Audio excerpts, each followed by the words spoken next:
LFC Daytrippers, brought to you by bookmakers.com.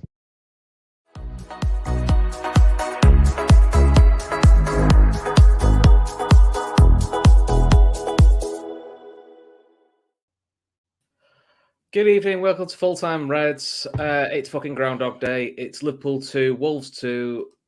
Liverpool have been taken to a replay. It's fucking shite, Kevin. Let's be honest. It was fucking atrocious, Liverpool. Yeah, it's not good. I mean, some of the goals that we gave up tonight were just criminal. But look, we'll get on to all of those later on. Where'd you start? Start with the start. Tonight's show is sponsored by bookmakers.com. Oh, sorry, yes. The link is in the description below for all of your betting requirements. They're really good, actually. They're very good at giving you the best odds of what's available for whatever you're looking at. We have football, American sports, across the board. But the link is in the description. Give them a look. And if you gamble, please do so responsibly. Yeah, and if you're not into gambling, I mean, they've got a YouTube channel, which Gav was on it this week, where they got a preview football chat, which is good. And also, the what's really good on their website is the stats part of it. You know, if you want, if you're playing teams that you don't really know too well, what's the what's the form, and who are likely to line up. So it's good for that sort of stuff. Yeah, it is. Plus, I think, Charles, I'd rather sit. Could we just sit with the bookmakers website and talk about this? Then talk about this game. Okay, now. So listen, we've got no excuse, Kev. The starting lineup it's a strong lineup. The only changes from the disaster of Brentford, I've just say disaster every week, really, is Van Dijk's out and Matip comes in. Robbo comes in at left back. Henson comes in for Elliott, and Gakpo gets his debut over Chamberlain. So they were most of the changes you probably expected. You expected Chamberlain not to start because he's done 3 in a row. I thought possibly Keita would start. I assume now the reason Keita's not starting is they must be managing minutes because of what the injuries he's come back from. Because we'll talk about later. He actually did all right when he came on. Because he did. Yeah. But to be fair, it's a pretty low bar because the other 3 are fucking terrible. But it feels like the same it's the same thing. We start well, we do all right for the first 15 minutes, and we run out of steam. Well, it was 25 minutes. It was the first time in ages that I decided, okay, during the game, I'm not going to text Chris. I'm just going to make notes on what I see. And for the first 25 minutes, we absolutely bossed it. We looked good. And we were aggressive in the press. We were winning the ball high out the pitch. Weren't making silly mistakes. And the only thing that we couldn't really do is work our keeper. But bar that, everything else was really good. And it should have been because, look, that's the strongest 11 we got. That's it. Wolves made 9 changes. Yeah. Do you know what I mean? So Wolves could have gone a lot stronger than they did. Yeah. We're fucking lucky we didn't, really. Let's be honest. And then the first time, that was it. The first time that Wolves had any sustained possession, when we retreated back into our own half, was like 25th, 26th minute. And from then, Wolves got a foothold in the game for the next 5-10 minutes. And, what happened. I cannot, for the life of me, there's 2 goals this season I just cannot explain. Well, the first goal... The Joe goal one against Leeds, the one where he passed it across his goal. I just cannot, for the life of me, understand that. And for the life of me, I don't understand what possessed Allison to kick that ball where he did. The frustrating thing is, Kev, we got the fucking let off, which is Thiago tries to beat a man at the edge of his area, and we get the ball, and Allison just takes too long with his ball. He's playing a pass that's never on. Now, listen, look, Allison's been one of the few bright lights this year, so I'm not going to hammer him, but it's a proper fucking brain fart, and it's just like I've said to you, Kev, said, how many more ways can we find to concede a stupid goal? Because it's just and it's like comedy, absolute comedy. And from then on, the game became a fucking. From then on, you could see it. You could literally see the players shrink, where they were like they weren't aggressive, they weren't pressing in bunches like they were. It was instant. They had a complete. It was like fear went over them, and they played with fear. It's because they know. I think it's because they know we keep going. It's like it's happening again, but it's like the self-fulfilling prophecy because they expect it. Look, we'll bring chat up in a bit. We'll put chat up, just keep saying respectful. But a lot of saying, there's so much wrong on the side. I don't know where to start. I still think the big problem on the side is there is no mobility in the midfield. They may have the ability on the ball, but people can get around that midfield. And because they're getting around that midfield, they're now putting our defense is under more pressure than it should be, and they have to deal with more shots than they should do, which then put pressure on the attack because they're not getting the ball as much. When they do, they're thinking, "Fuck me, we need to score, otherwise I don't know when I'll get the ball back." It all comes back to the same thing. Those three players now, we've said for a while, they may be good players, but we probably need to only play 2 of them. But we need something more mobile in that midfield. But the only one we've got is Keita, but he's been injured half the season, and we don't even know if he's going to be here soon. So we've got to see what happens. You know, I mean, we go 1-0 down, and I mean, from that we had 10 minutes, 5-10 minutes where we just couldn't get a grip on the game at all. We couldn't string passes together. We were disjointed. We're all over the shop. And the one bright light in that game today was Trent's ball. Trent's ball over the top for Darwin's goal. I mean, my God. I mean, there's doom and gloom about the result. I get it. There's doom and gloom about the performance. I get it. That assist and that goal, that was stunning. That was absolutely brilliant. And on the balance of the half, it was well deserved. We were the better side in the first half, despite gifting them a goal. And I just thought everything about that goal was really good. I mean, what do you think? Am I just like reading things into things that aren't there, or what did Wolves actually do? We gifted them a goal. They harassed Matip and nearly pressed him off the ball where he didn't get a shout. Other than that, what did they do? I think they ran through us far too easily. We had no control in that game. But when did they run through us? Every time the left winger, they never ran through us. He ran past first half. Mate, he ran past Henderson like he wasn't there 2 or 3 How many? times. Allison made 1 save in the first half. It doesn't matter. Shots doesn't mean that. It does, because I felt at 1-1 they controlled the game. At 1-1, at 1-0, sorry, they controlled it, and we just looked petrified. Fabinho couldn't pass water today. He was absolutely atrocious. He had no awareness around him, and they were clever. They just told Gramers and the forward, just sit on Fabinho, because at the moment he has no idea what's behind him, and they kept nicking it off him. And then it was like a last ditch tackle. The amount of time Matip had to step in last minute, or Canate was cutting across. I just thought it was too easy to run through. I thought we cut him offside about 4 or 5 times, but apart from the gift that they had, I think they had a corner. They pressured Matip, and we gifted him a goal. Allison had 1 save off 8 Nuri. He was actually really good. He was really good. He was really good. But it's not the first time we've said this about him. Wolves are in a false position in the league. We know that. They're a good side. We know that. To be honest, the way we're playing, I think we're in a bit of a false position at the moment. We just looked terrible, mate. I can't sugarcoat it. That's how I feel after the game. I just watch it going, I've seen this now. Give me an answer then. How do you fix it? I'm sick and tired of people online whinging and moaning, bitching. This is wrong, that's wrong, the other is wrong. Just give me solutions. And if the solution's money, fine. If the solution is sack someone, fine. If the solution is sell people, fine. But give solutions. But most have, which is we need some ability refreshed in the midfield, which is what we do need. Or you can't play in midfield 3 anymore because it doesn't work. So why do you go back? We got to sell players. We got to sell players. Yeah. We need the ownership issue resolved. Yeah. And we need basically a new idea on how to carry out, how to play, how to get the best out of the forwards that we have. Or if Klopp's true to his word, which is he's happy with what he's got, then it's up to him, Linders, and Kravitz. They're not stupid people. If they can't, if they believe what they say and this is what it produces, it's not good enough. Then what do we do then? I'm hoping they're going to find a solution. I mean, try something different. 4-3-3's not been working. I'm going to say try a different formation. We tried that and we got spanked earlier in the season. We tried 3 or 4 different formations, didn't we? In or around the lead up to before the World Cup. Tried 4-4-2, 4-2-4, diamonds. We went back to the 4-3-3. I mean, is it a case?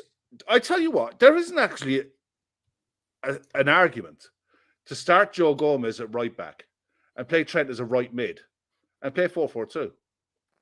Can't be any worse, can it? But that's what I mean. Try 4-4-2 or try something. Is it personnel? Is it a combination of everything? What the fuck is it? I think it's a combo of everything. I do think we all said it was summer, so it's not a new thing. There wasn't enough done in the midfield. I think the front line's been pretty much refreshed. Defense is fairly refreshed. There's probably still a couple of tweaks, but in general, it's refreshed. So the midfield, I think, is the question. But the question is, are we going to stick with 4-3-3? In which case, we need 2 or 3 more mobile midfielders. And it doesn't even mean you have to get rid of the 3 you've got. It's just you rotate them, just so then you keep everyone fresh. Then, don't you? No, that's one way. Or do you go with 2 midfield, and you look and use the extra forwards? One younger who's going to be more aggressive.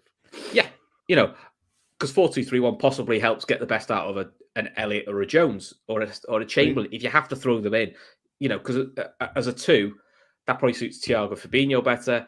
It probably suits Keita better. Henderson has played in the 2 before, so maybe they're the guys you go, they're your 2s, and you say to Carvalho, Elliott, Joneses, you're there to supplement the attack with Gakpo's, Salah's, Nunez's, Firmino when they're fit, Diaz and Jota when they're fit.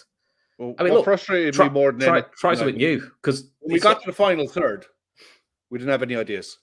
No, it was frustrating, wasn't it? I mean, whatever about gifting up chances, and we gifted up enough, but we didn't look like we had any ideas in and around the final third. Now, I'm not going to single out. I'm definitely not singling out Cody Gakpo. Cody Gakpo made his debut tonight, and he actually did okay. For someone making his debut, he's had a few training sessions. You can see the potential is there. Look, he looks actually a lot stronger than what I thought he would be. Yeah, look, he got an assist. I thought you could see the signs of a link-up play with Robertson. So look, that's positive. That's something to look. That's something to look for. We're all looking forward to him. I thought Nunez showed flashes. We'll talk about. He's got his goal's wonderful. It's a wonderful finish. Standard. And he's a willing runner. He's trying to get into it. Salah again was flashes, but he's kind of been like Salah was anonymous apart from his goal. It's just flashes at the moment. But again, is that because he's just going through a rut, or is that because we just can't get him the ball, or is because teams know that midfield, we're not going to get a third midfield runner past us? So actually, we can take the risk of squeezing on Salah because I don't expect to see Henderson, Thiago, Fabinho run past me, because that's not their game. That's not their game. I mean, the other thing as well, is tactically teams are going double up on Salah. We'll take, we'll take the risk because it's probably unlikely we're going to get them go past us. So Dan Bailey saying we've got 2 centre backs, one very quick, the other isn't. They seem to be half and half and not prepared to drop or play the high line. Yeah, I know what you mean. The line actually worked really well. I know what he means, though. We did catch him cold a few times. The one thing, Ibu went on a wander an awful lot. He got dragged out onto the left wing. Maybe it's because it was the fear of Traore in behind Robertson. They knew that Robertson was gone. Yeah, so Ibu had to be. Ibu was dragged out of position, so that's always going to leave a space. That seems to be a tactic. I'm all saying, if a deal could be done, do whatever you can to get Caicedo in. He comes in, and we look less vulnerable, less confused about. I think he helps, but I mean, God, you know what? If we do bring a midfielder in January, which let's be honest, is still looking very unlikely. God help them, because they're going to be seen as the next savior. And you sort of next savior, yeah. I was like, it's not going to be that. But if you're making a Caicedo type player, and you're putting him as the more aggressive one in with any 2 of the other 3 that you already have, it gives you you're instantly probably going to be more attacking in the fact that you'll have someone who can break a line or someone who could be that aggressive player off the ball. The other one that's a huge miss and is Bobby, because it was something that Wolves did an awful lot. When they won the ball in their own half and they played one pass, they waited to play their balls while 3 or 4 runners went, and they waited as long as humanly possible, because Darwin was, he's a 9 who gets beyond. He's a 9 who plays on the last shot on the shoulder. Bobby would be the kind of player who'd be attracted to the ball and would press the ball holder, and wouldn't allow that player time so that they can get more runners up the pitch. And the only way you can facilitate that is to play a diamond midfield, someone actually in a 10. Because we're just not doing it at the minute. And maybe to do that, you need 2 up top. Yeah, I mean, the thing is, that's the reason why maybe we need to go, like you said, 2 up top is we're missing impact off the bench, mate. Because at the moment, we're Carvalho's been whatever reason, he's bombed out. He's not getting picked. You know, I'd love to see someone ask that.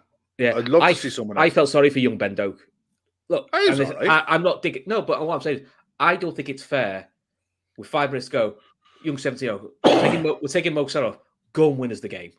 That's shit. No. Look, but it's not fair. He should be getting brought in when you're winning games or to develop in that way. Throw him with 5 minutes to go. The Paul has got no chance. Well, the thing is, he's never going to get blamed for anything if it goes sideways. And if anything does happen, you're the hero and you're on cloud 9. So I haven't got a problem with that. But that's where you do. But I think that's where you miss bringing on a Diaz or a Jota. Oh yeah, you take Diaz and Jota are the bones of what £100 million worth of talent. You take those two out of most forward lines, and they're going to be missed. You know, but at the same time, that's still not an excuse to beat the side. I still believe Wolves are a better side in their league position, and I think under Lopetegui they'll absolutely be safe. But they still don't score many goals, and the fact that we gifted them 2. I mean, you go on to their second. Well, the thing is, we forgot about. We actually took the lead. We took the lead with, and look, you may have said it with. Yeah. This it is onside, but it's the part of the offside that I don't fucking like, which is the cross comes in, the lad jumps for it, mistimes his header. Now, as the cross comes in, Mo's offside. He stood offside, but because the defender heads it, Mo's then classed as onside. It's second phase, takes the ball really well, takes the goal really well. But I hate that one because you're thinking like no defender worth their salt is going to go. I'm going to let this go over because I think Mo's offside. Because imagine if he's not, you look all right at bell end.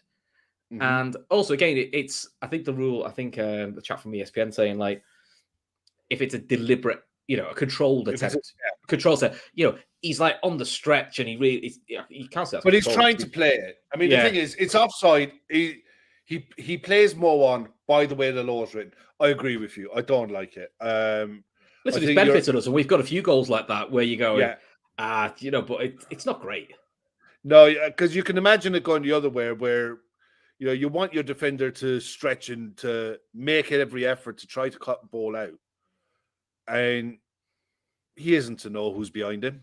And Salah takes a touchdown well, finishes it really well, and a 2-1. And I said to you, please control. Let's try and get some control. And we did. We actually did. We controlled the game really well, and then the gift. Then the changes came.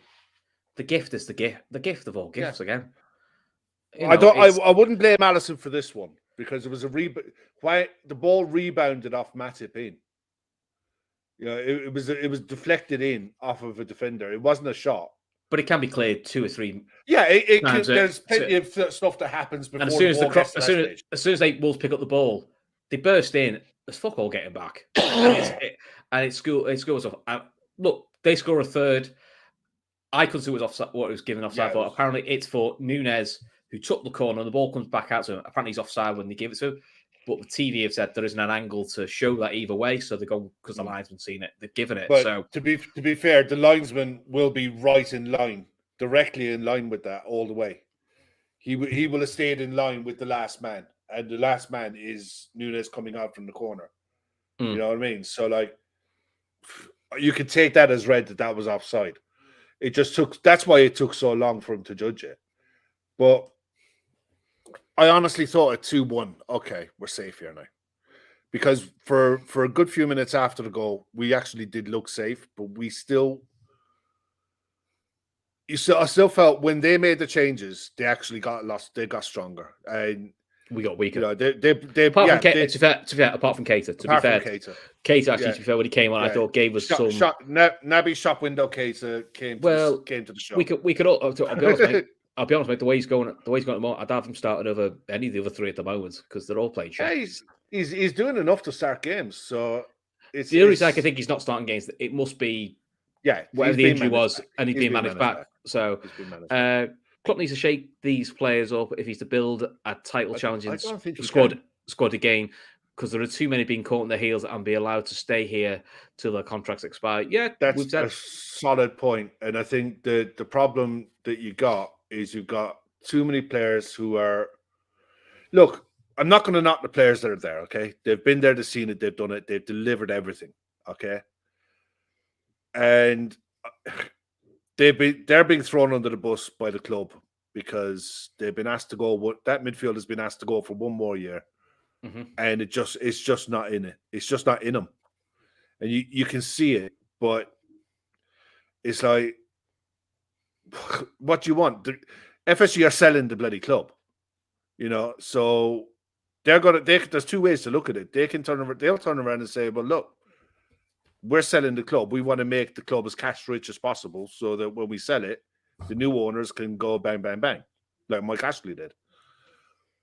Or they can say, okay, we're going to buy X, Y, and Z, and we'll build that into the price of the club in the hope that we might get it. Because, they might not. Well, if Liverpool don't get a top 4 position, which, to be honest, there's no guarantee that's happening, the value of the club naturally goes down.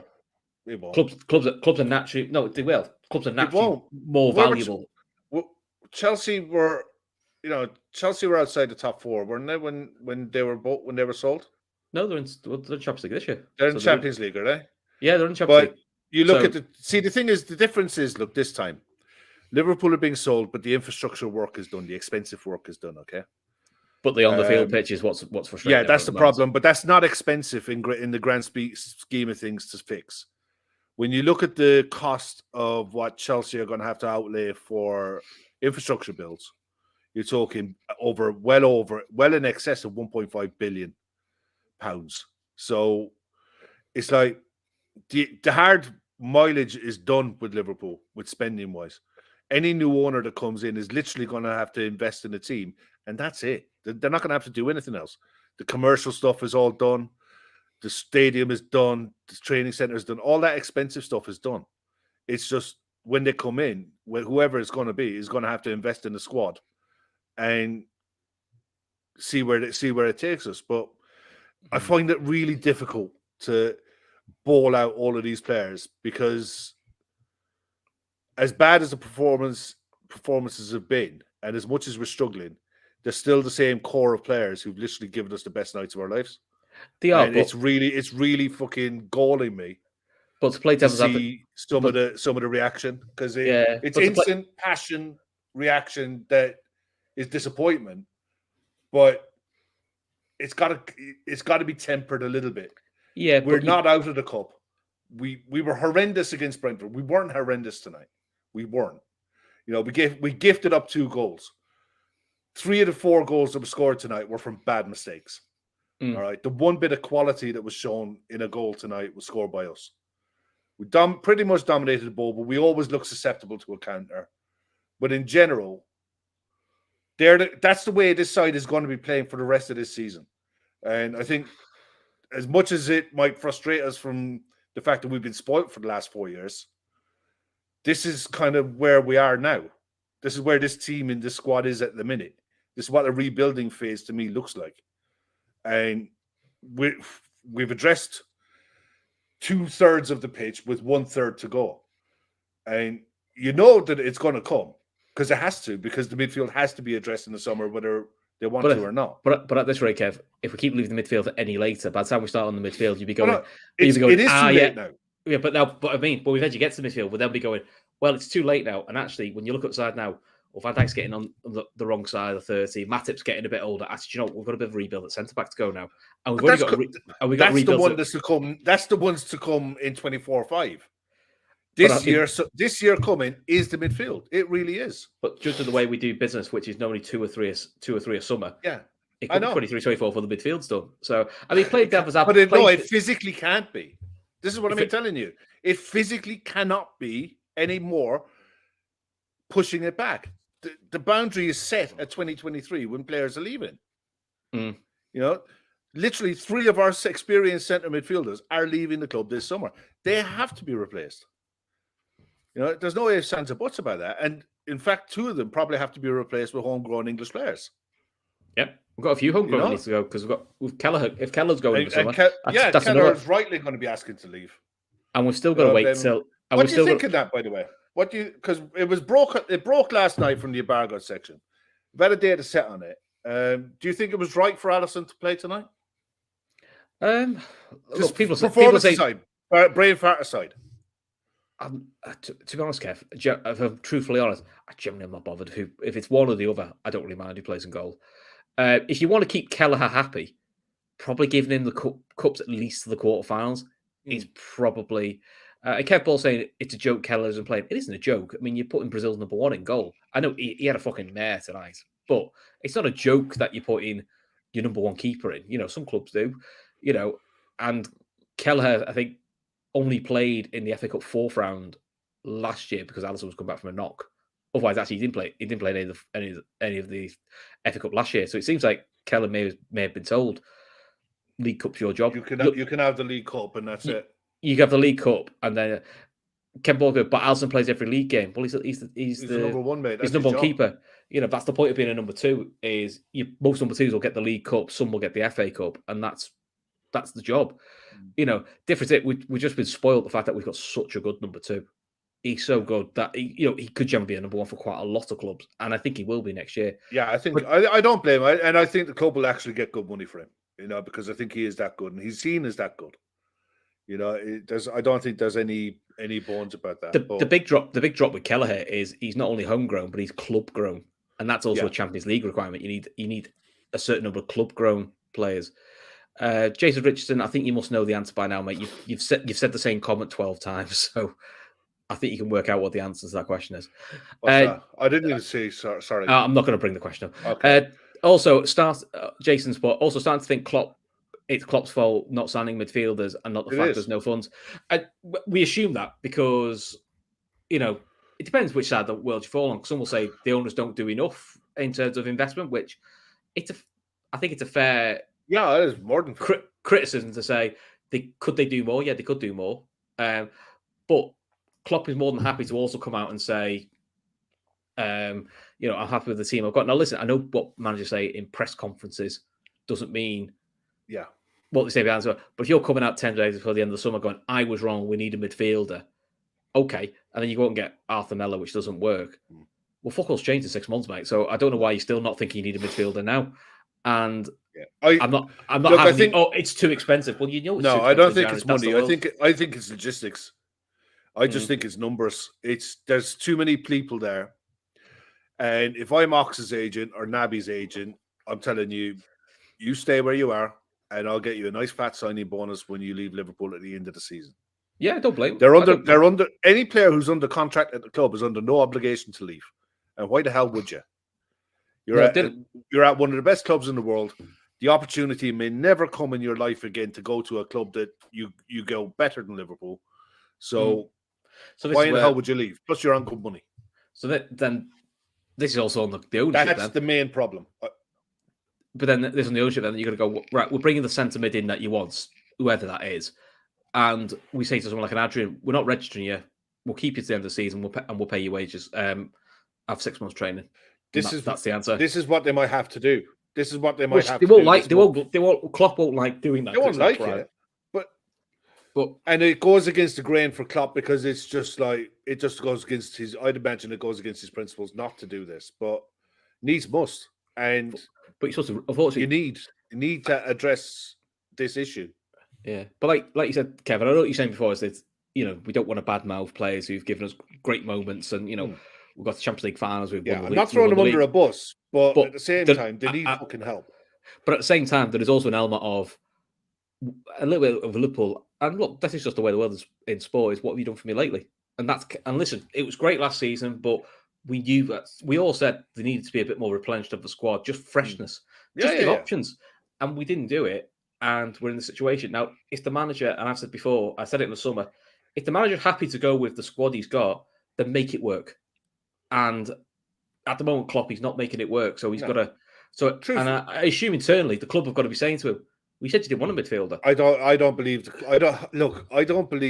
that either him or the club is coming out, and I reckon they're lying through their teeth when they're talking to the press. I'm sure they have to be. They know football a hell of a lot better than any two Yorks talking on a podcast. And no offense to anyone in the chat, they know a lot better than all of us put together. They know what they can see in front of their eyes. They know what the statisticians are telling them. They know how we're conceding goals. And more importantly, they know how we're conceding chances. And you can see why Liverpool now are being linked with Neves from Wolves. Not Neves, Nunes. Sorry, Nunes, from yeah. Wolves. Mateus Yeah, Nunes. he looks brilliant. He looks very. And in fairness, the Wolves fan that we had on last night was talking about him. Oh, he's so press resistant, and you could see that with Which is how what we need. comfortable. He's just so comfortable on the ball, And we he's had strong that. on the ball. We had that player in Genie.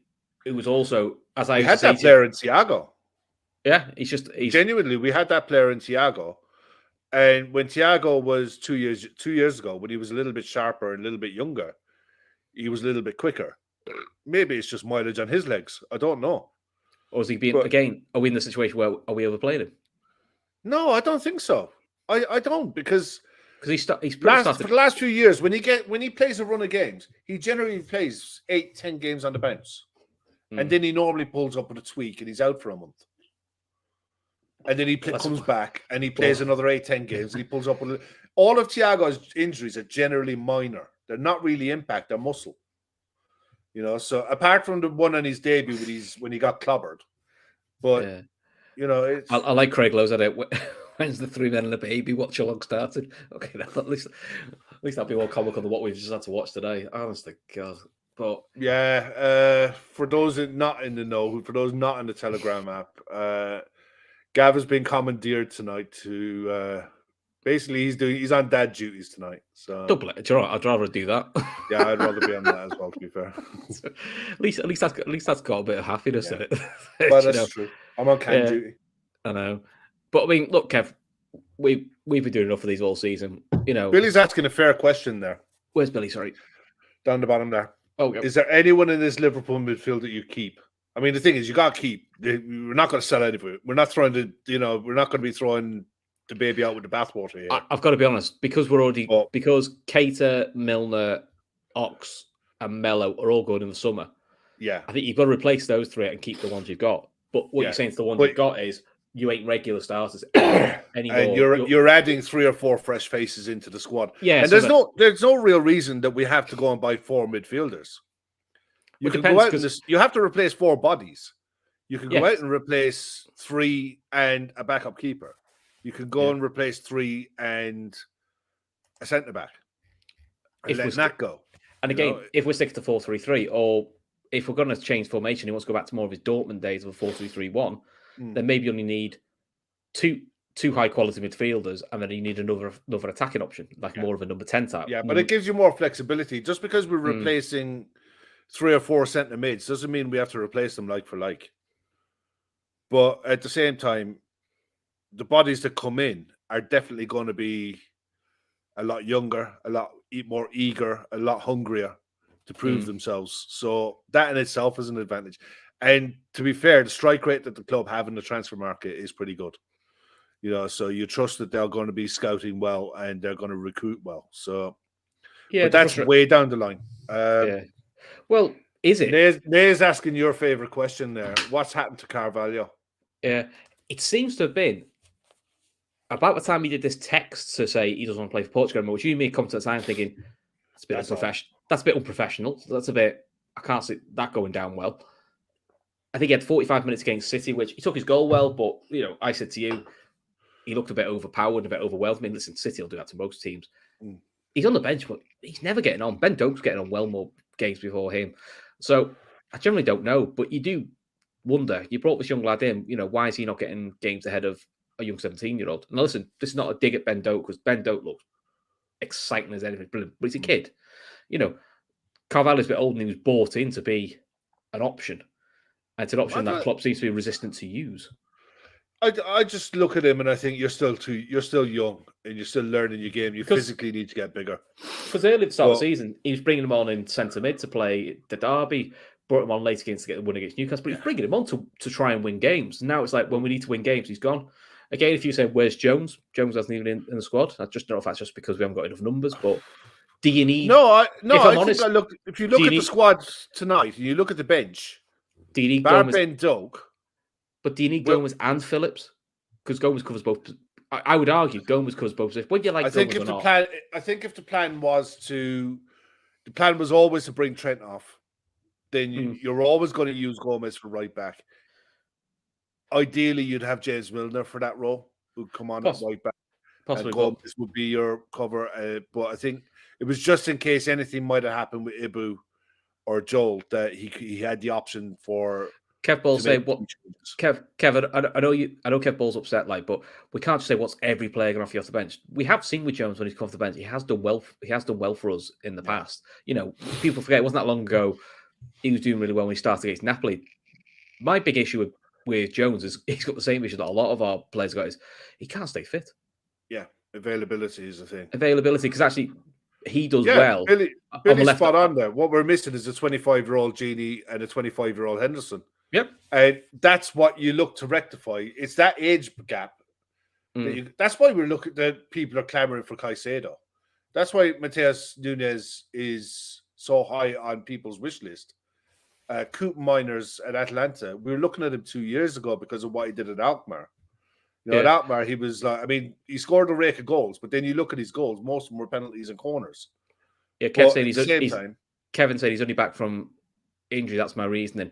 Well, most of that bloody squad's only just back from. But I look at it tonight, and if Klopp decided I'm going with my strongest 11, I'm going with the strongest available bench that I can put out.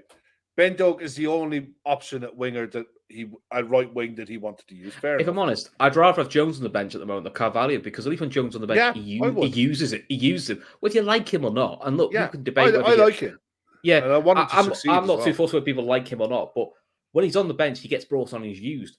Carvalho's been on the bench for months and he doesn't use him. He hasn't been used. And I mean politely, it's a waste of space there. If you're not going to use it, point that in the squad. It's weird.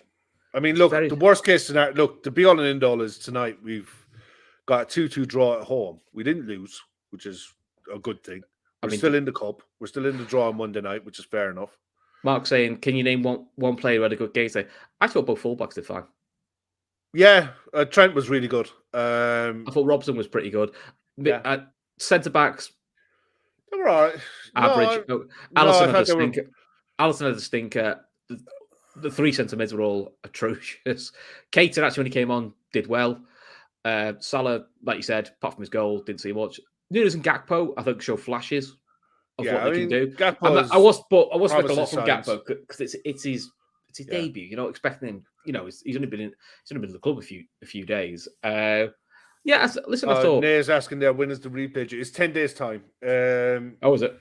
Yeah, the replay won't be this week coming. It'll be midweek of the following week. So after the Brighton game, in between the week of the Brighton game and whoever we got the following weekend. Chelsea at home. So, I mean, in fairness, that's an early kickoff. So you'd hope that the replay would be Tuesday or Wednesday night, depending. Well, it'd be Tuesday night, hopefully, because it depends on. Wolves have League Cup quarterfinal against Nottingham Forest in the middle of the week. Next week. They've got West Ham at the weekend. It's two massive games coming up. But if we're being honest, Klopp is going to go. I think TV are going to decide that. But I think Klopp's going to go his strongest 11 for Brighton and Chelsea. So I think the 11 you saw tonight, I think you'll see on paper a weaker 11 away at Wolves. And our away form's atrocious. Yeah, but at the same time, Wolves have still got to play a quarter-final in the League Cup. They've got the West Ham game to come. After that, I mean, they're still in a dogfight. If they're into League Cup semi-final, you never know. I'm not worried about what they do, to be honest. I mean, the one player for them tonight that really impressed, apart from Aït-Nouri, which I thought was really good, was Nathan Collins. Yeah, Nathan Collins at the back was just colossus. He man-marshalled everything. The difference is you put him in a side who dominate the ball. It's different. You put him in a side like that where Wolves were literally parking the bus. They were sitting in deep and looking for counters. He's got loads of numbers around him, and he commanded the box really well. He marshaled the box really well. Did a good job on Darwin Núñez. Darwin didn't get into the game much at all. Kev said it makes no sense. He was really good. Kev said it makes no sense not having a penalty shootout tonight. Yeah, them's the rules. That was COVID. That was COVID rules. Third and fourth round replays. I think it's after the fourth round replay. There's no replays. So they got rid of replays during COVID football, and they brought it back in this year. So look, it is what it is. I mean, the thing is, the pile up for fixtures isn't really our problem. I we mean, to haven't be got honest, a pile up of fixtures. It's I mean- Wolves got an issue with it. I mean, to be honest, the game Allison had today, would you fancy some penalties anyway? Fucking hell. No. Do you know what no, he might have kept Well, Mo on. look, Allison Actually, if it was penalties, he might have kept Mo on. Allison rarely, if ever, has a brain fart game. No, like that. listen, He look. rarely, if ever, does. And the one thing that he's really good at, actually, He's one of the few I will give. He I'll give a blocks it pass out to. after. Yeah, He makes a he's one of the- mistake, and he He's one blocks of the it few out I will really give. quickly. He's one of the few I will give a pass to because let's be fair, we'd be in a lot worse position if it wasn't for him. You know, Oh, I'd say we'd be below Chelsea. If it wasn't for him this season, we'd be below Chelsea. And that's no exaggeration. You know, he's been that key, and the problem is he's been that key. You know, that's the nuts and bolts of it. I mean, what you actually want to say is, God, Allison's had nothing to do for 3 or 4 games. Been jumbo those days. That was nice, that wasn't it? yeah, I mean, he was just reeling off clean sheet after clean sheet after clean sheet. And for some of these clean sheets, you're going. He literally didn't do anything. He just stood there and watched the lads. Cut the ball and just come out for a jog. I mean, tonight he was, brain fart aside, his work coming off the line and coming out of his box and being like the sweeper keeper was really good. You know, he got to everything that he needed to get to. No one will ever explain what happened, how he didn't see the guy in front of him, 3 yards away. I'd give him these if they're any use to him. Yeah, it's just. I mean, listen, the big concern now is it's next game's Brighton away. I mean, listen, it's a different game though. Well, it's a different game. It is a different game, but our away form isn't fantastic. No, I know, but I would say that the midfield they've got was got the power and got all the things that basically this Liverpool midfield don't want to play against. No, I disagree. And I mean, people in the chat are shitting themselves over Brighton. I'm sorry, I don't know why. Brighton are a really good side. I watched them tonight again, and they're really good. To be fair, Kev, we've won 2 away games in the league all season. But we've lost the games that we've thrown away are generally games where we dominate the ball. Brighton won't allow that. This will be a 50-50 game. It'll be a close game. It'll be a tough game. But we will have chances. They will have chances. It's going to be a real toss-up of a coin, 50-50 Premier League game. And it's been a while since we've been involved in those against sides like Brighton.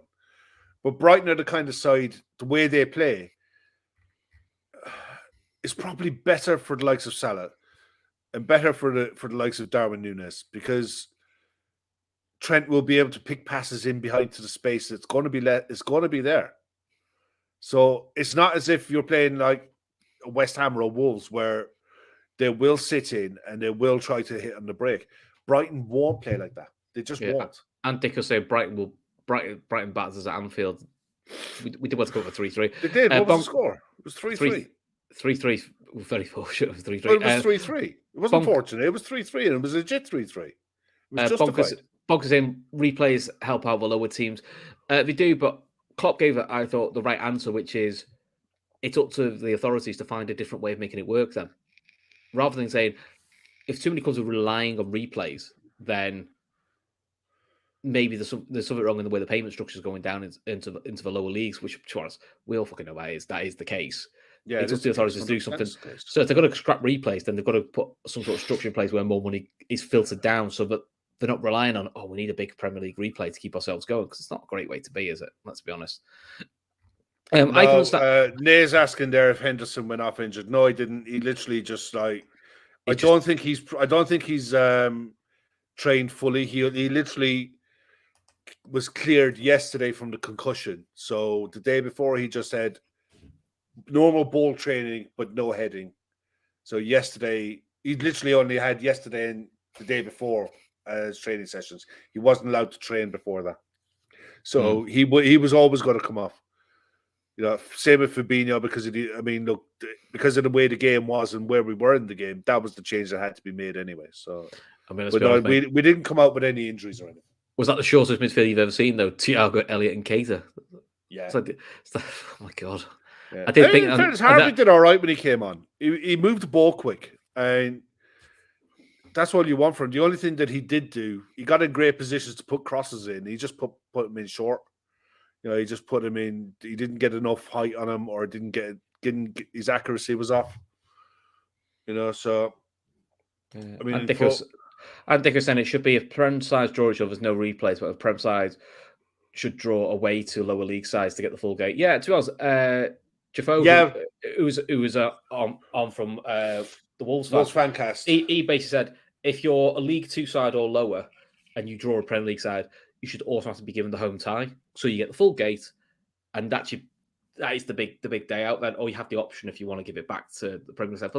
That's that's one way. The other side of it is if you're say if you're a small club, say a Crawley or something like that, who comes up, Forest Green would be another one. Yeah, who gets drawn against a Championship or a Premier League side. The fact that you get to go away to Old Trafford or away to Stamford Bridge is probably better for your coffers, that you get a share of their away gate than the whole of your home gate. Do you know what I mean? Well, I think Javo was saying you're given the home draw, or you're given the home draw. You're given the option. You're given the option to say, do you want the home it or do you want it away it? So, someone say we want to home it because actually, we reckon we can win it. Or someone say, I'll take the away day at Old Trafford. It's great for our fans, and actually, the allocation we will get at Old Trafford is probably bigger than what we get at our home ground. But that's a way around it, that I would say, which is someone else there in the chat there saying about Bobby. I'll just go back up there. I'll find it. Hang on a sec. Jonathan is asking there. Bobby did an interview saying he was healed before the Leicester game. Where is he? I'm seeing it. I did see it was. I saw it on social media. So I mean, you don't know how it's interpreted, how true it is, but he may be healed from his injury. But it's whether he's match fit or how he's training. He's not been in any training pictures.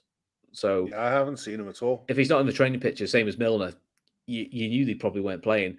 I think that's why we were a little surprised Kate was on the bench, because he's been in no training pictures. You assumed he's injured. He's doing an awful lot of indoor work. Exactly, yeah. So which is probably what's getting him on the pitch, which is grand. Yeah. So, have you guys seen the post-match interviews, or has there been any post-match interviews because the game was on ITV? I don't know. We need Jake, don't we? Jake normally gets all this sort of stuff for us. If there's anything coming in post-match from what Klopp was saying, if you could let us know, I'd be really interested if you could. Should have gone for Nunes in the summer. I think that was probably the plan until Ox got injured, Scurry. Because they couldn't move him up, because they couldn't move him off for a space in the squad. Yeah.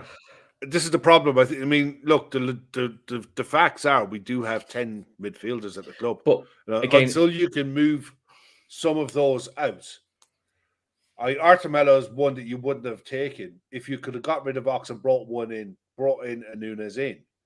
Or should you'd be in a much better position. But should we have gone we for are Nunes? Where we are because of the injuries. I mean, hindsight, we should have gone for Nunes sooner, so we didn't have to go for a Mella, if you know what I mean. I know, but you look at when Ox got his injury, the window had only just opened. So we'd only just gone on pre-season. I think it was the second game of the window, and it scuppered the bloody lot. Yeah. Olivier saying, Henson coming off a concussion protocol straight into the starting 11 seems a bit mad. No, it's not. He had to serve the right amount of days. That's literally gridlocked, really monitored. That once you declare a concussion injury, because you have to tell the league what it is, what the injuries are. Once you declare concussion, it's literally just, okay, this many days, and after this many days, he's allowed to do X, and then so on and so on. The thing is, Henderson was probably pretty match fit anyway, so it'd be different if he had an impact injury or a muscle injury. Different kind of fish then. Yeah, Paul Smith said he'd have preferred Felix, as you mentioned, João Felix, than Gakpo, as he's got a more rounded game. Yeah, that's never happening. But Madrid don't want to sell him. They just want to loan him out for a year. They want to loan him out for obscene money. Yeah, Dermot Canty there is saying Klopp was happy with how we pressured the ball and not winning enough challenges. I mean, there were patches in the first half that I really liked. Klopp, it looks open, but it's open because we don't win challenges. We have to win challenges. There is no alternative. Yeah. For the whole game, we didn't win enough challenges. Which, if you're being cynical, well, if we had lads who are a bit more mobile, they probably get there sooner to win the challenge. Yeah. If you're being, But you literally have to deal with what you have. So either that, or he's going to have to throw the baby out with the bathwater and figure out a system that suits the players that he has and their capabilities now. The problem is you have to untrain 4 or 5 years of training that they have in mental muscle memory to go and redo what they want to do, what he wants them to do today. Mark's what asking. are I they mean, able to do? I think Mark asked this question quite a bit. If we had the money for Shoemany, why didn't we go for Nunes? I think he means the Nunes Wolves, not the one we bought. Space in the squad.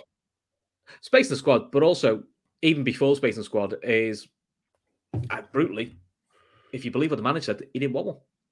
And I'll be honest, he's being paid. He's paying for it now because I don't, and neither do you, if you're honest. But I do agree. I find it mad that you couldn't. I'm not saying you could have found another Shoemany, but we were never going to need just one midfielder anyway. No. So it was always, I agree with you there. If we say it's Shoemany or Bellingham as the top one, we definitely go for a middle tier priced midfielder and maybe like someone who's got like a contract clause or a year of the contract. That's kind of how Liverpool work. Yeah. We can't get the big one. Could you not? You're not saying you couldn't have found. No, but the other thing, the elephant in the room is you're dealing with players who don't want to leave and who are under no obligation to leave. That's the elephant in the room that nobody likes to say. Yeah, look, I get that. Force them out, pay their contracts off. They don't want to go. They don't have to go. Kev, that's our fault for not managing the midfield. Yeah. I mean, Kev Ball said better over years. Why give Adrian a new contract? Because he wanted a third choice goalkeeper. Yeah, maybe you could have given it to a kid instead, but he went with that. He went with that. I mean, we could all point out certain things. Go, should have done that. Should have done the other. But it's which players are available. Which players? I think Adrian is going to go in the summer, and I think you're going to see next year Davies who's now at the under-23s becoming the club's third choice keeper. And from what I've seen of him in the under-19s with the UEFA side, he looks Harvey Davies. He looks really good. Yeah, you're also saying we could have got Unzo and McAllister get for 10 million like other teams. Just to put it flick it the other way. Then flick it the other way. Then Liverpool haven't gone down the South America route, which we haven't. We haven't bought young South Americans, but for young British or homegrown players in terms of Elliott, in terms of Carvalho, in terms of Ramsey. Everyone's now saying a lot of them, especially Elliott and Carvalho, they get a lot of stick at the moment. They're not good enough. We shouldn't have bought them. But the kids, would McAllister or Enzo develop the way they've developed, being in the squad for Liverpool, or are they as good as they are now because they're playing regular football? It's kind of which way you want to go. You can bring young players in, but it's whether we're going to be happy to take the risk of, which we're seeing with Elliott now, where he'll make mistakes. He'll have howlers because he's 19. Are you willing to accept that? Are you willing to accept that? Yeah, for me, this is the thing that when Klopp first came to the club, but when the goal was to get from 8th into the top 4, that's the period where you can gamble with players, where you can take a chance on a young kid, bring them in, develop them, knowing that they're going to be good players in a couple of years' time. When you gotta look at the fact that for 4 years in a row we were looking, the target was 90 plus points.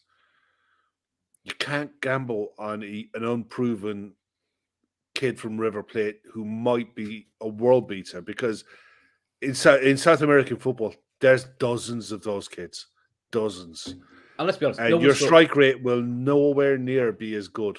I don't think many saw Enzo kicking on the way he has done. No. Let's be honest, he wasn't in the Argentina squad up until about 6 months ago. Yeah. So, even they've seen it. Paul Smith makes a point which I think is right about tonight. Matip and the midfield three were extremely wasteful in possession, which provided Wolves with promising moments. We lost the ball in bad areas, Paul. And that's what I was saying to Chris earlier on. When we have possession, if you're losing possession in the final third, you have a real good chance of winning it back. When you're losing the ball in midfield, one pass and you're 2v2. Mm-hmm. That's a big difference. That's a big problem. The Wolfman Scott Nard says we need to get to the byline more and force more corners. We look dangerous from set pieces, but not from open play against packed defences. Yeah, I mean, listen, set piece, we have been better at set pieces. I still think we can do better than what we have done. Yeah, set pieces are normally quite good. And the one thing that I noticed tonight, you actually look at the starting lineup. All right, Darwin 6 foot plus, Gakpo 6 foot plus, Henderson, Matip, Konate. We're physically a big side for set pieces. Fabinho as well. So we will carry a threat for corners and for free kicks. And there was one free kick in the second half. Do you remember? Trent whipped the ball in, and it was unplayable. It was Matip nearly got a touch on the end. I think it was Matip or Darwin. One of the two of them nearly got a touch in on it, but it was perfect. If someone gets a touch on that, it's in. There's no keeper in the world stopping it. So we're going to be dangerous in set pieces, but you can't gift sides like Wolves with the players and the caliber of players that they have, and the caliber of players that they had to come off the bench. You can't gift them goals. Make them work for it by all means, and if they get 2 goals by working their nuts off for it, fine. But you gifted them 2 goals, man. That's just soft. It's just not on. It's not good enough. Yeah, Sonny Kank. If you don't like their opinion, so be it. But there's no need for that sort of silliness. Why didn't you do that? It doesn't really matter. No, I'll have a look now. Yes, Kev. But why didn't Matip die for that? He couldn't because he was leaning back. Yeah, he was leaning back for it, man. He wasn't leaning. He wasn't running into it to head it. He was leaning back. He was running into it. There was so much pace on the ball. Mark makes a good point. Nunes super goal today. Great ball by Trent. I thought Trent defended well today. Credit where credit is due. Yeah, he was. I'll be too fair. Trent was really good. I think since he's just come back from the World Cup, Trent defensively has been fine. It does seem to be getting taken off now for the last 10 minutes. Now, again, I don't know if that's just a fitness thing or is this the concentration thing where they're saying that's going to start building a narrative, I would say, at some point. No, I don't mind that. We always say Trent for the last 10 minutes. I'll be honest, today, I wouldn't have took him off because, to be honest, he might have been our only bloody goal threat from out wide. If anything, I might have moved him into midfield, but I had no problem with Joe Gomez coming on because, look, people can, like the result, don't like the result, don't like the performance, whatever. At 2-2, you want to be in the draw. So bringing on someone to stiffen it up at the back, if you're going to overcommit players, you want someone with legs who can chase the other way. So I didn't mind that. I wouldn't have minded seeing Trent playing in midfield for the last 10 minutes. No problem with that at all. Just saying, honest opinion, do you think Liverpool already have someone lined up for midfield for the summer? Well, if you believe what is it a Telegraph report? John Percy, is it? Yeah. Who's John Percy and Sam? John Percy is he's a bit like the Paul Joyce from the Midlands. According to him, it sounds like this Nunes and Wolves is lined up, which I think is what's frustrating people a little bit because it's like if we'd acted earlier when Shoemeni fell through, if buts and maybes, but that could have been your mid-range one that you got ready, and then you look for the summer for your big one. Listen, do I think the big one's going to happen? If I'm honest, if I was that player, I wouldn't go near Liverpool at the moment because it's a thankless job now, whoever comes in midfield. Because you're going to be I think Elianuko was right in what she was saying at the start of tonight's game on ITV. Basically, for what she was saying is from personal experience of how she knows Bellingham. He won't mind, and this is the way she put it, he won't mind coming in as long as he can believe the project. And you look around in the summer, fine, say we don't make the top 4. We are where we are. We're in the Europa League. We're in the Conference League. We're not in Europe at all. If he believes in the project going forward for the next 5 years, we have as good a chance as anyone of signing him. If he doesn't, he will go to whichever football club has the best football project. If you've seen anything from Jude Bellingham's career that tells you that he moves for money, I'd love you to please educate me because I haven't seen it. I'm not saying move for money because I think it'll be a football reason. If you say football project at the moment, City's a good football project because they can sell them the dream of. You'll replace Kevin De Bruyne. 100%. And Real Madrid is building a young squad. Yeah, I could see Man City turning around to him and saying, "Look, Bernardo Silva is leaving in the summer. You're going to come into the squad to replace Bernardo Silva. You'll start ahead of Ilkay Gundogan, who's going in the summer. And do you want to come to Man City? Here's a bundle of cash. Yeah. And you want to work with Pep Guardiola." And I could see that legit. I genuinely can. Liverpool's will be. You'll be the talisman for us. One day you'll be the captain for Liverpool. You get to work under Klopp. You get to be an icon under Liverpool. We could all three. Yeah, you can sell. Could do this. And then Real Madrid is Real Madrid. You can say exactly. We're already European champions. We're building the young squad. We've got Shoemeni in here. We've got Valverde. We've got who's the other lad? Camavinga. You know, you could become as part of that quartet and be the best midfield four going. So all three can make a really, really good sales pitch. So I don't know, Pete. I could see Man City. I could see Man City quietly pushing that one. Because I think they got Haaland for a song. I'd be surprised if City aren't trying. On the books, I think they've got Haaland for a song. Off the books, Haaland is costing them an absolute fortune. But on the books, Haaland, they got Haaland on the cheap. But I honestly think that Bellingham will move wherever he moves to. It will be a football reason for it. Because the money is there anyway. He's never got to put his hand in his pocket and feel his leg. So it's not like he's got to join any club and be on, crap money. The days of Jude Bellingham on $5,000 a week are well and truly over. Yeah. Hementa Gurung, I hope I've said your name right there. Instead of one big player for over 100 million, I don't mind us buying 2 or 3 for 40 or 50. Yeah, I don't either. There is that way of doing it. As the question will be is, and it's like anything, who are the players? Do those 3 players take you on to back to being a 90 points team that's challenging Man City? Yeah. Or do you need the Van Dijk version of a central midfielder to be transformative, and then you have two? I don't have 2 of ones. Yeah. So, that's the question. So Kabir, is that? I'm sorry if I butchered your name, but that's the question, and I've seen that one a few times mentioned. The Salah one. Salah one, yeah. I mean, he's 17 in 25? 18 now in 26 games. By Salah standards, that's quite, but 18 in 26 isn't exactly. Just quickly, because I did actually shed loads of notes. Where the hell is it? You never brought it in the second half. No, you didn't. Never mind. Yeah, but Mark Cameron is saying Darwin has got into double figures tonight. It's good. 23 goals, 23 games, 10 goals.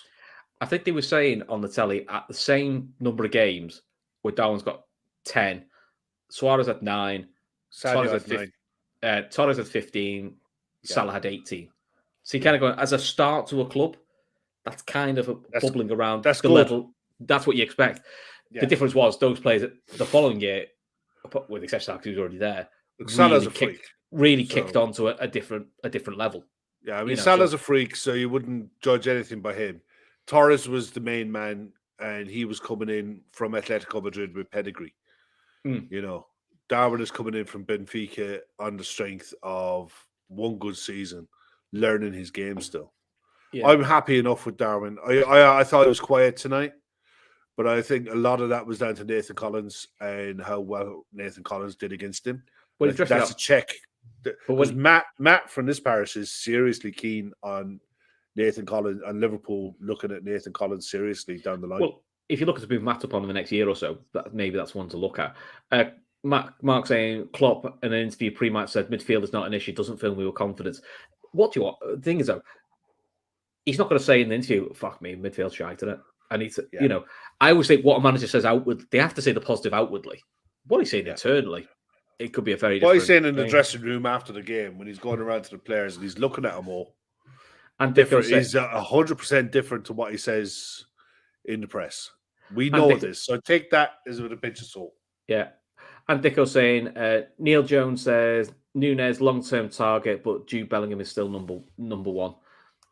Not fair enough. Well, that's another one into the mix. Look, he's another one who doesn't read. Neil Jones, I watched him a few of his things that he's done this week.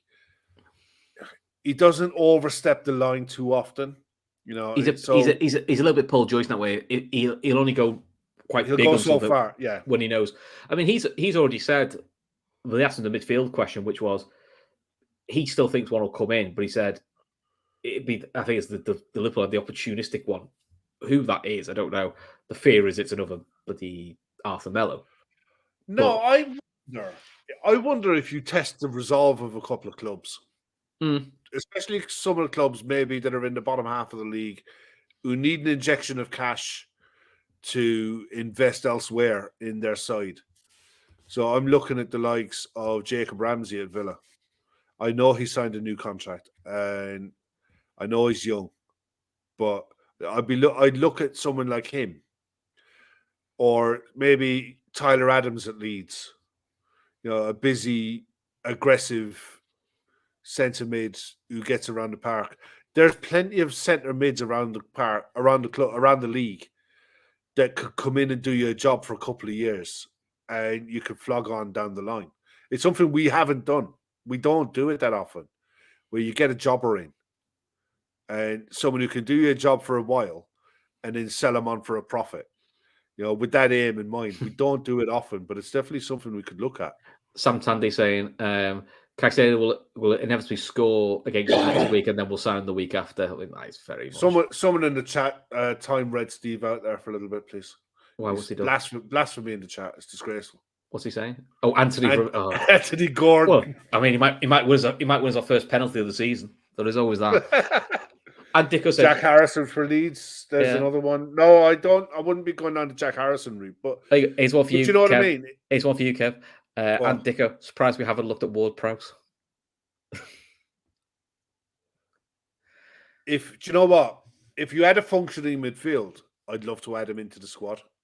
He'd be if he was on a free, he'd be your freebie if you had a Bellingham and a Nunes, because he's a bit of a utility option. Yeah. So, Pete, you'll never walk alone, saying thoughts on Cody Gakpo tonight. I thought there were some flashes of what he can do. You can see how he's good. I think you can see how he works in a Liverpool system on the left. Like you said, stronger than we thought, but there's already been a link-up play there with Robertson, which looks promising. Yeah. Look, I think good footballers can play with each other. It doesn't matter where they are on the pitch. I think good footballers find a way.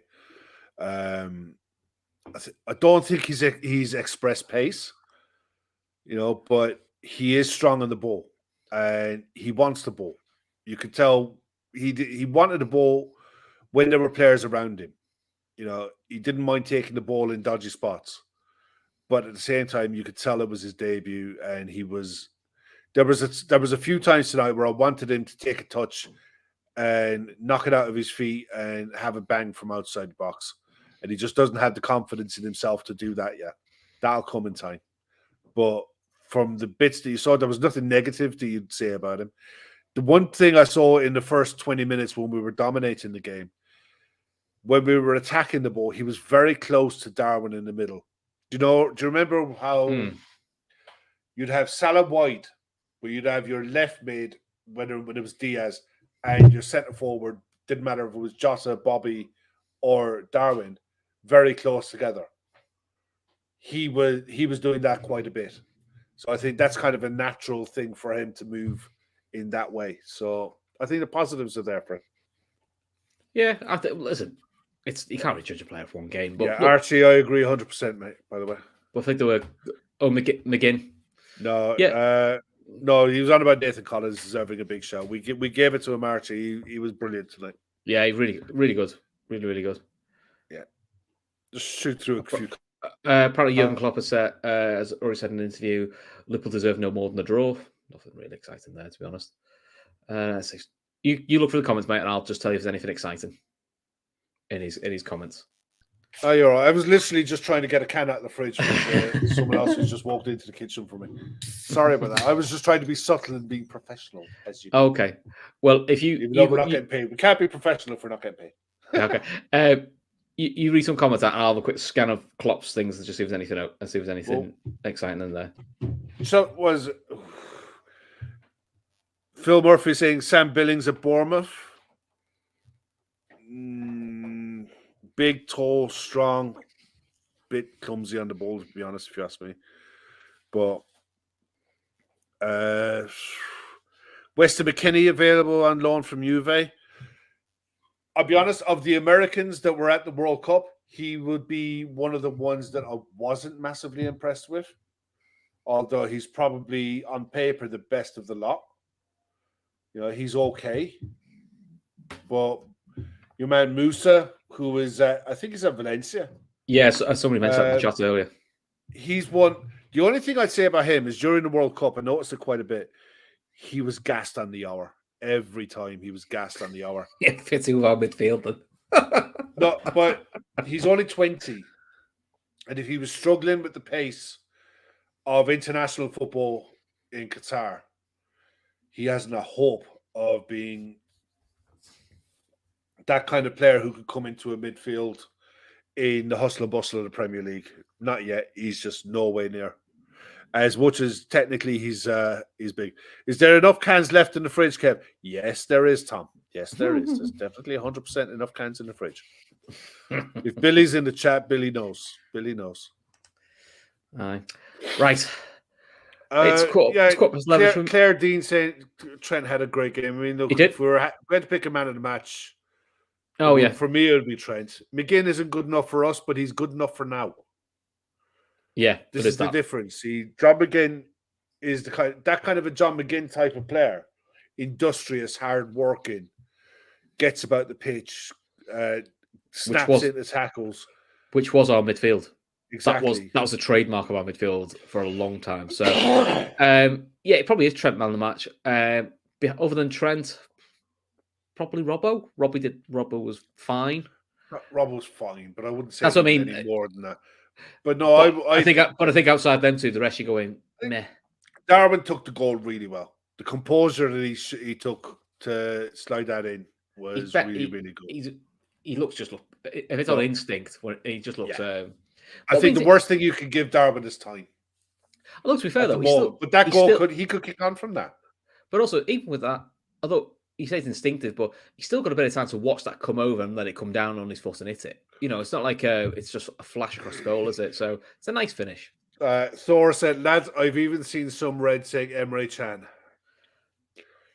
Oh, just what we need, another midfielder who can't move. Emre Can, I think, at Dortmund was playing. I think he played about half the season now at centre back.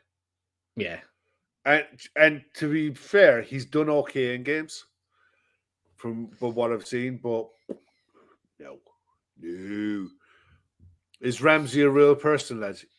Which one? Our Ramsey or the Villa Ramsey? I think he means our Ramsey because he's not been he's barely been used in the squad. He's barely been used, but I think he's behind Joe Gomez in the pecking order for right back cover. I think at the moment, I just think it's simple as that. He is training. He has been seen in training. Yeah, I'll be honest. He's the backup right back being in the squad not is the least of our worries. It's the least of our worries at the moment, to be honest. So if he's in the squad, grand. If he's not, he's not.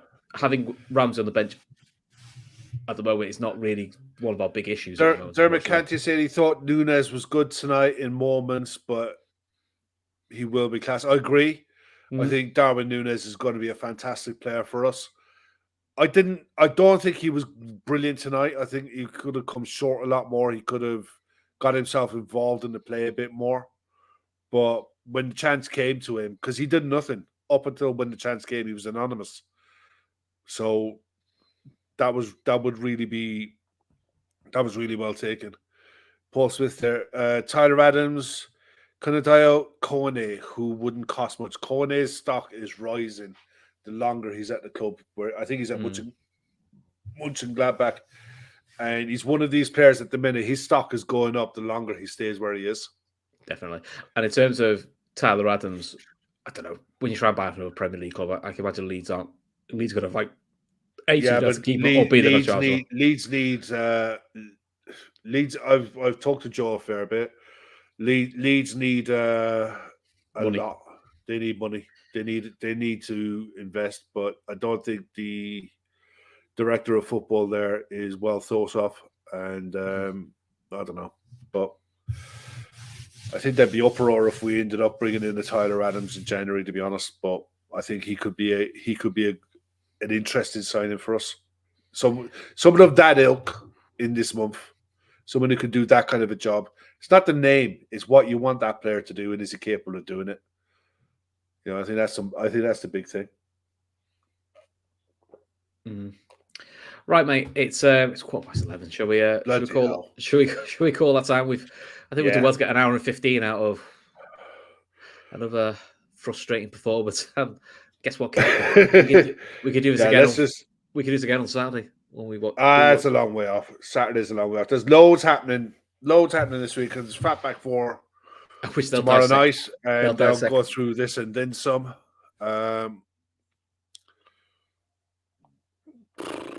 Monday is a big launch day.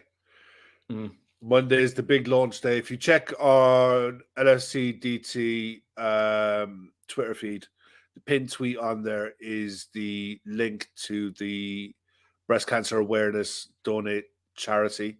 If you click on that and read the information that's on there, it'll tell you everything that's going. But Gav is going to give a full breakdown on Monday night of everything to do with the breast cancer awareness charity and what we're going to be doing for the next however long until we get to the goal that's been set. So that's all to come on Monday night. Again, the link in the description for bookmakers.com is in the description below, plus their YouTube channel.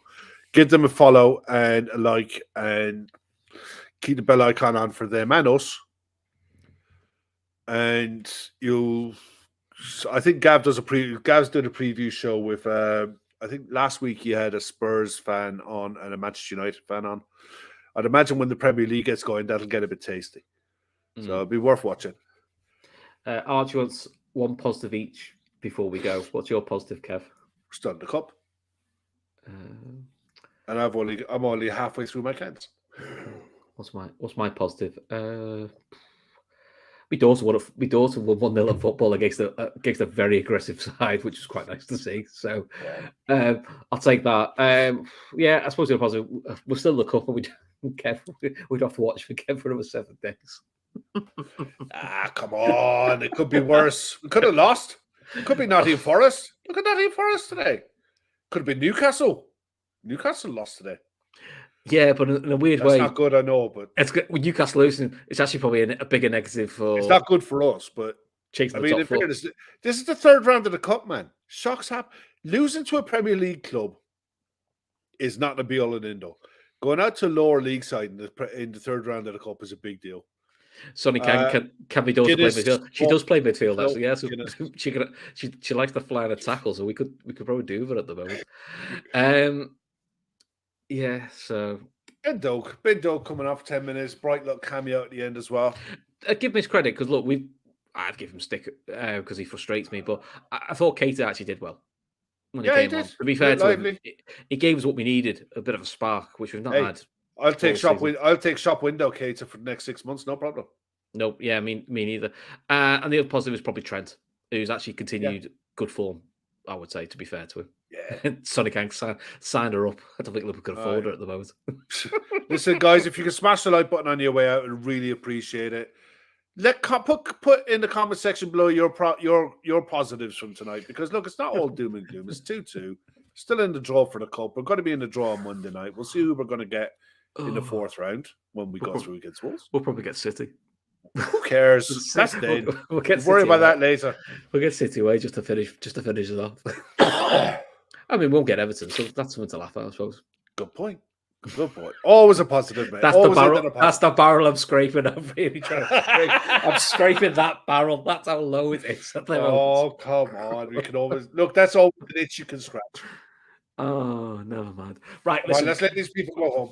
Yeah, turn off their Wi-Fi. Thanks for tuning in. Hit the like or subscribe on your way out. But listen, one good thing, Kev. At least the chat always makes us laugh. At least, doesn't it? Thanks, guys. We can have a good therapy as usual. Therapy as usual. So you, me, Kev will be back about Friday night, and then we'll be back about 5:15 on Saturday, probably for more therapy, to be fair. But until then, like, subscribe, and keep your eye out for more new stuff. Speak to you later.